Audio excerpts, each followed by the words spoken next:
Tes tes tes, cek sound. Ya, teman-teman, balik lagi di channel saya. Oke, jadi sebelumnya di video sebelum ini saya bahas Zilika gitu ya, berdasarkan dari rekomendasi teman-teman. Nah, selanjutnya juga ada rekomendasi dari teman-teman yang langsung berkomentar di kolom komentar ya. Jadi saya akan bahas kali ini token berdasarkan rekomendasi dari @gamang Bali ya. Nah, di sini dia berkomentar, "Bang, tolong bahas Kubik." Oke, jadi kali ini saya akan bahas tentang token Kubik ya. Oke, nah di sini saya menggunakan resource dari CoinMarketCap. Di sini ada namanya Kubik dan native tokennya juga bernama Kubik. Oke, kita langsung bahas ya. Nah, di sini ada about Kubik. Jadi, Kubik is a decentralized layer 1 network where scalable text meet artificial general intelligence atau AG. Purpose built from the ground up to transcend and the traditional limitation of blockchain. Oke, jadi kurang lebih ya, si Kubik ini adalah jaringan terdesentralisasi yang menggabungkan teknologi skalabilitas tinggi dengan kecerdasan buatan generasi lanjut atau Artificial General Intelligence atau AG. Nah, si Kubik ini dikembangkan oleh salah satu pendiri IOTA ya, atau si Sergey Ivancheglo. Nah, Kubik ini sebetulnya dirancang untuk melampaui keterbatasan blockchain tradisional dengan menawarkan solusi inovatif untuk komputasi berbasis quorum. Nah, termasuk juga Oracle, kemudian smart contract ya atau kontrak pintar dan komputasi terdistribusi. Oke. Nah, kemudian untuk melihat utilitas saya perlu masuk dulu ke website ya atau mungkin bisa di white paper juga, teman-teman. Oke. Nah, di sini ada what problem does Kubik solve ya.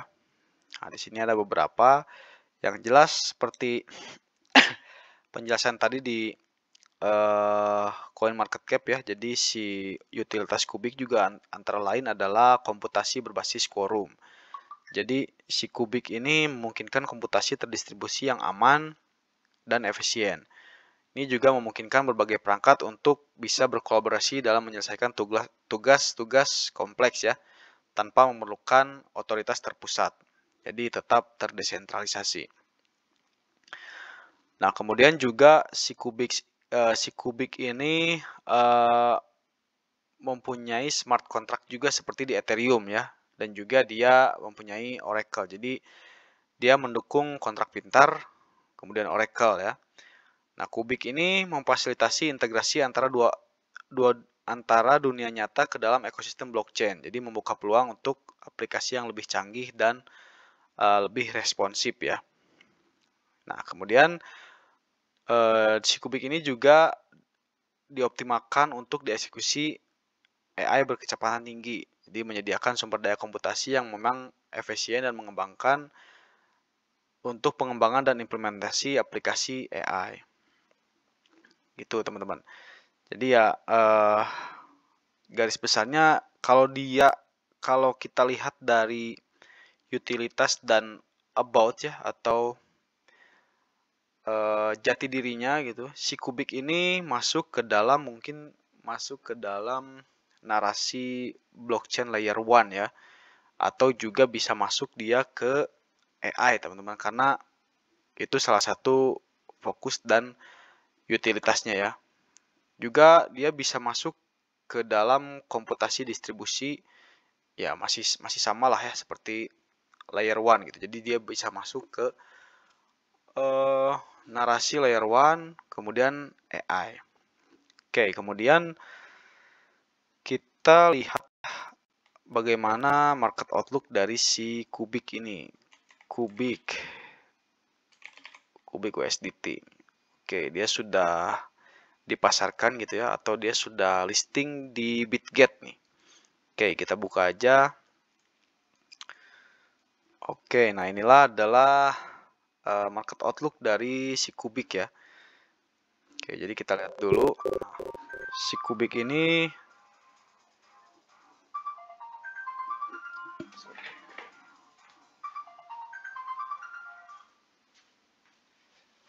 Oke, sorry teman-teman, ada telepon ya. Jadi ya kita lanjut lagi. Si Kubik ini saat ini harganya ada di 0,05 ya, 0,053.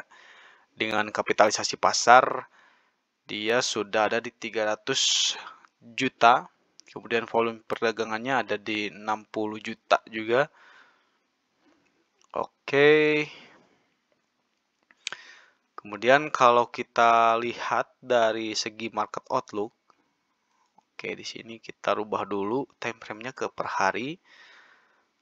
Nah, di time frame per hari, teman-teman, si Kubik ini ternyata sedang membentuk, kalau kita lihat sekilas ya, Kubik ini sedang membentuk descending triangle, teman-teman. Oke. Oke, di sini ada support ya. Nah, teman-teman, di sini si Kubik ini sedang membentuk descending triangle, dan kalau kita lihat dari apa ya, indikator stokastik RSI, dia sudah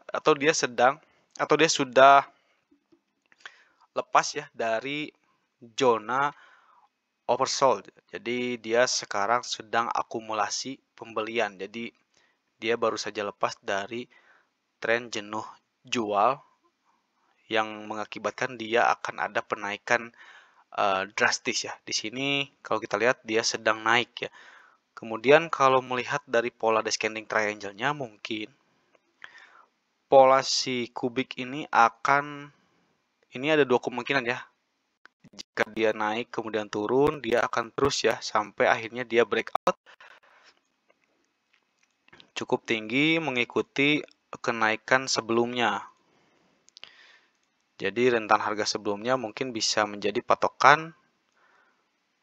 Nah, kenaikannya mungkin akan segini ya teman-teman. Tapi ini syaratnya dia harus breakout dulu dari descending triangle yang ini nih, yang atas. Saya warnai warna hijau ya.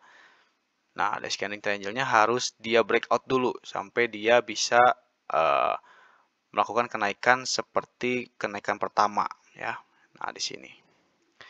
Jadi targetnya dia akan mencapai ke triple nolnya banyak nih. Gitu ya, kurang lebih akan seperti itu. Kemudian itu juga ada dua kemungkinan ya. Jadi selain dia breakout ke atas, dia akan naik. Dia juga jika breakout ke bawah, artinya dia tidak berhasil membentuk, dia tidak memvalidasi pola descending triangle-nya, dia akan turun teman-teman. Dan dia akan mematahkan tren kenaikan tersebut. Ya, jadi dia jika break dari bawah sini, kita tandai merah, dia akan mematahkan tren tersebut. Gitu teman-teman. Ya kurang lebih untuk market outlook-nya seperti itu untuk si Kubik, tapi jelas ini masih berpotensi ya untuk breakout ke atas. Nah, untuk kesimpulannya mungkin ya si Kubik ini cukup menawarkan solusi inovatif dalam dunia blockchain dengan menggabungkan komputasi terdistribusi, kemudian smart contract, dan kemudian juga dukungan AI. Meskipun pasar kripto penuh dengan ketidakpastian, ya si potensi Kubik untuk pertumbuhan tetap signifikan, terutama dengan fokusnya pada teknologi canggih dan aplikasi dunia nyata. Nah, jadi si Kubik juga bisa ikut. Nah, teman-teman selalu ingat ya, si Kubik ini bisa masuk ke naratif layer 1 dan juga AI, namun tidak terlalu besar lah gitu. AI-nya cuman sedikit, tapi masih masuk, menurut saya masih masuk. Nah, teman-teman bisa bandingkan ya dengan token-token lain yang sudah saya bahas di video. Jadi teman-teman bisa bandingkan sendiri mana yang lebih bagus dan mana yang lebih memberikan kepastian atau opportunity ya, atau kesempatan gitu. Jadi itu saya balikan lagi ke teman-teman.